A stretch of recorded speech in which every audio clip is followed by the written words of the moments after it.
So there's three basic types of inquiry that I regularly make around a yoga posture. And this is the basic EYP method if you've come across embodied yoga principles.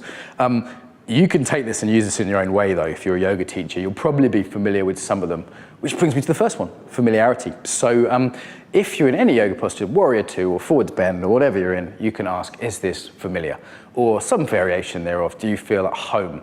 This is a first inquiry that links to life. Yeah, is this your tendency? Is this your habit, your samskara? Is this what you tend to do? This energy, this archetype, this way of being. So that's familiarity. That's number one. There's loads of ways to do that, different questions you can ask, but you get the idea. It's like trying on, maybe through contrasting with different postures, you know, like which fits, or it could be a way of doing a posture. Like, you know, we do a sun salutation in 4 elements, four different ways, and it's like, okay, which feels familiar? Which are you at home with? That's not the same question as which do you like, because you could like something because you're longing for it and you need it, not because you're familiar with it. So it's important to differentiate between liking something and being familiar. Yeah.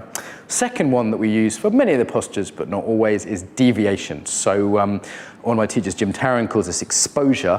So a deviation is where you don't do the thing that's being asked of you. So in any form practice, whether at martial arts or tango or yoga, we have shapes, we have forms that we make, you know, postures, whatever it is, and then it's, okay, did you do that or did you do something else?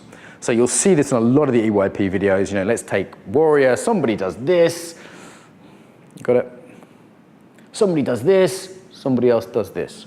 Why? Because them, that's why, assuming they don't have a bad arm or something, yeah? So we expose our patterns, and by how we deviate from a form, this is one of the benefits of form practice, is it gives us a reference point to see which way we lean in different directions, yeah? So that's the third one. Sorry, the second one. The third one is a linking practice, some kind of a linking inquiry where we link to life.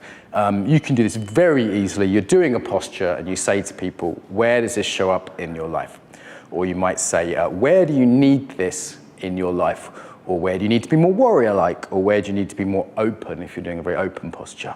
You might say, do you need to be more open or more closed when you're working with your clients or when you're with your children, or in order to find a partner if you're looking for a girlfriend or boyfriend, yeah? So you can give people specifics or generalities. All of these are inquiries. The risk is you take people to their head, so you need to keep establishing mindfulness. Don't ask too many questions. Do some physical practice between the inquiries. And people can only inquire if they're not distracted by too strong physical sensation. So if you're just sitting there, you're like, oh, my leg's burning, this posture's so hard, I've been in here for 10 minutes. You're not gonna be like, oh, I wonder where in my life I need that. No, you're just too caught. So this only really works, this inquiry process, if the posture itself is, it needs to be stimulating an energy or an archetype, yeah, but not so much that physically that you're just, you know, in pain and you're just trying to manage yourself. That's a good practice, but managing intensity is another practice, yeah.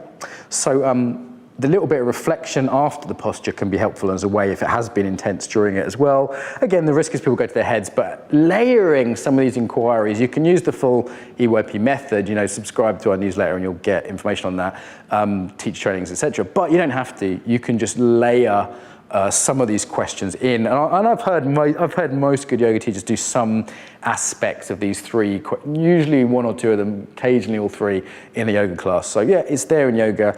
I hope this has made it a little bit more explicit.